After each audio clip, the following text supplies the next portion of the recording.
Hey, guys. I hope you're as hyped as I am about the Season 2 PTR. In this video, I want to show you what's new in Season 2 and what is most likely to come to the live server. Stay tuned, we're starting after the intro.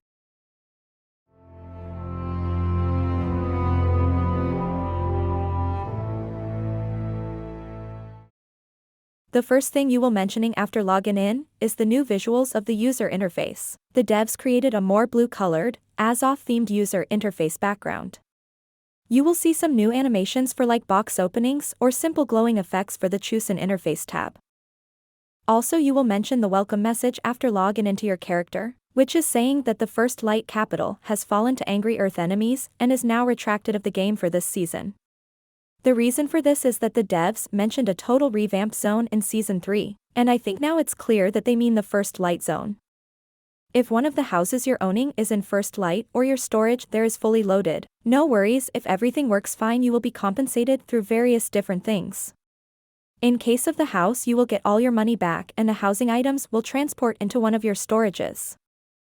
Also, all questlines will be cut, if you can complete them after Season 3 is not known yet. In case you will embrace the old zone you should do it definitely before Season 2 drops on the live servers.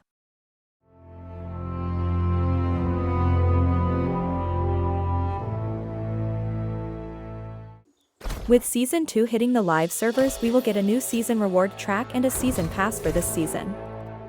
The new season pass is built up after the same scheme as the first one. We'll have the 100 levels to complete as 2 tracks. One is for the non-paid version and below that you see the track for the paid version. If you are interested in a complex breakdown of the reward track from Season 1 to Season 2 please leave a comment, so I know which video I should do next.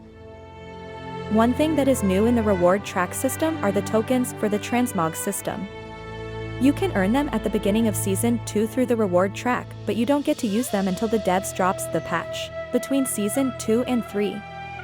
I think they will do a small event with the launch of transmog, like a masquerade thing where you can do some transmog competitions and earn a good bunch of first tokens.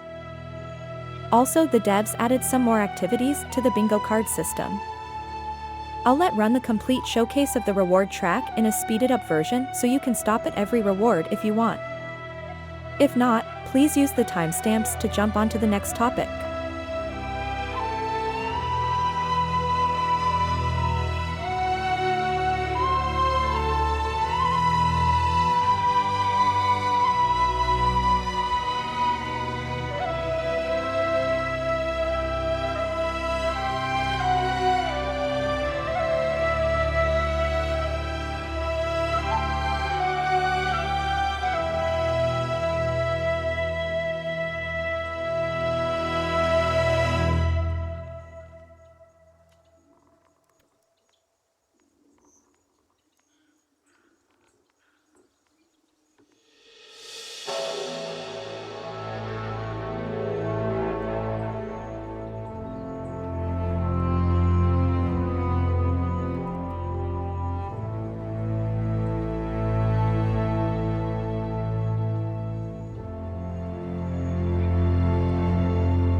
You should definitely do some faction quests after Season 2 hitting the life server.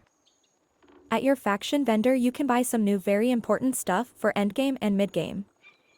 The first thing you will see are these mastery packages you will get at every level in various different strengths. For example, you can buy yourself minor logging mastery crates, which gives your character a boost for X amount of expertise in this life skill. That tokens you can buy up to the max level, but they are getting very expensive in the end, and only should be considered to buy if you are extremely lazy. Besides some new legendary armor, which is only for the transmog system, you can purchase a recipe for all 3 trophy types. With these recipes, you can combine all of your gathering, crafting and combat trophies into one that contains all the bonuses of all the previous trophies. So you never have to change your trophies again based on the content you are about to do. But the big red flag is the price for these recipes. One of them costs 95,000 faction tokens and 45,000 coins. Which is very expensive in my thoughts.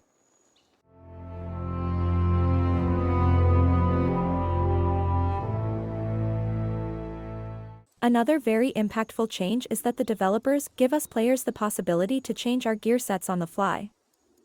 For this they implemented hotkeys for every gear set. In standard configuration, these are the numpad 1 to 9 buttons. But you can change them easily in the keyboard settings.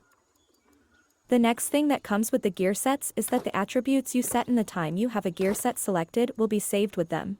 As you see on the screen, my attributes changes instantly with the change of a gear set. For now I don't know exactly which impact these changes having on the PvP of the game, because the gear change swap is so fast that you can easily provide from the effects of the light armor to move faster and the heavy armor, for a fight if you want. We will see in the future if this was a good change or not.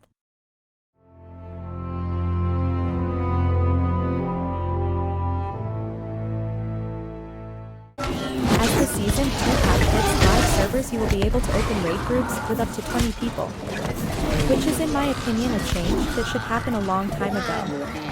I don't know how it is with the loot options for a 20-man group, but I wish it will be handled as a 5-man group. But if it's able to get some informations about the system itself, I will grant them to you through a video. With the raid groups, the devs also introduced the first raid to the game.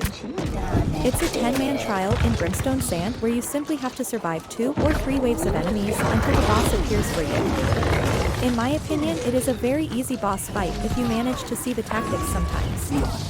Unfortunately, the devs does not introduce the group finder for the raid. I hope they will do it sometime after the Season 2 patch. Later this month, I will release a full guide video on the raid boss, so you can start through when the patch hits live servers. A deep dive into the loot of the trial will come with the guide, so stay tuned for that.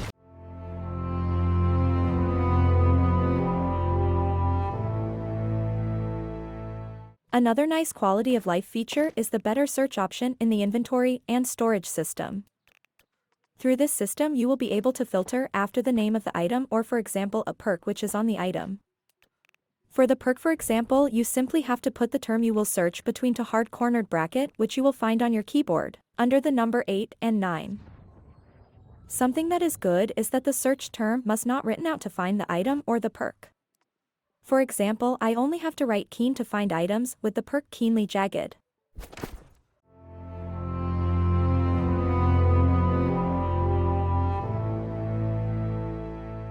Also the devs implemented Gypsum casts that will act like a sink for your umbral shards and your gypsum orbs, if you are fully loaded of these. You can now craft a legendary gypsum cast of your choice if you are willing to invest 1000 umbral shards and 5 gypsum orbs. I have done this with all gypsum orbs and umbral shards my PTR character got, and let playback the openings of the casts for you in the background.